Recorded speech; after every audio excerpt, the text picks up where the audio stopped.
I can't believe it. Maybe you can believe it, but the tourist season on Mackinac Island has come to an end. This was the last day that shops were open, other than things like the grocery store and one restaurant. I grabbed a couple things from one of my favorite stores and just kind of walked around to see how things are closing up.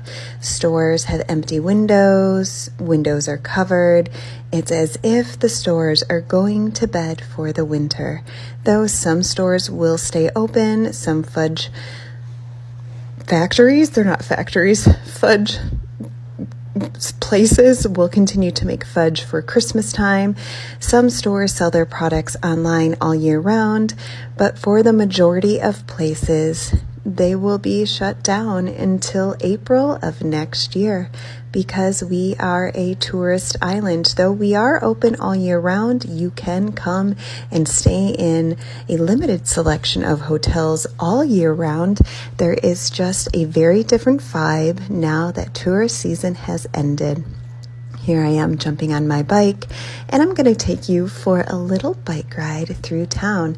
Maybe you can see how it has changed. You would not know it, but the night before, the streets were packed with people in costumes. The bars were full, and it was quite a night of celebration. But this morning has a very different vibe, as most people have headed home, checked out of their hotels, and left the island, not to return until next year. A lot of the island workers are also leaving, so there is all of a sudden a big change in the population here in Mackinac Island. Look at the beautiful foliage. And at some point in this video, I went into slow-mo. I don't know why, but let's see if we can speed it up in a second. A beautiful day yesterday. Yes, it was chilly, but definitely a nice day. I am heading actually to the cemeteries to get some footage that I'll show you in another video. But I will say, now that the tourists are mostly gone, it is time to get into the winter mode, which is construction season and also theater season. We did have our first rehearsal yesterday at the theater for our Christmas show, Elf the Musical. If you are going to be here for the Christmas Bazaar, please come see the show. It is going to be incredible. I will be playing Emily Hobbs. I'm excited. That is the role that I auditioned for, and I'm really grateful that I got it.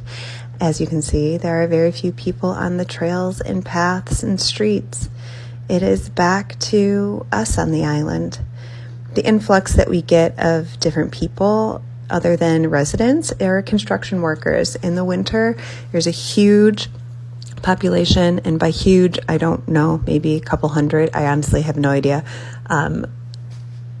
Influx of construction workers. Some come over daily, some live here throughout the week. It just depends on the projects and the arrangements. I would say probably more than a couple hundred, because I feel like that first boat over every morning is just like packed to the brim with construction workers, which is really important for us to have the season of refreshing. It's not really refreshing, it's refurbishment. I don't know. I'm not a construction worker, but I do know a lot of things get fixed, repaired, restored, added on. Like, huge projects happen for businesses and hotels and bed and breakfast and different infrastructure during these winter months. And you will likely see heavier machinery on the island during this time because special permits allow it, and it just makes more sense to do it when there are less people around.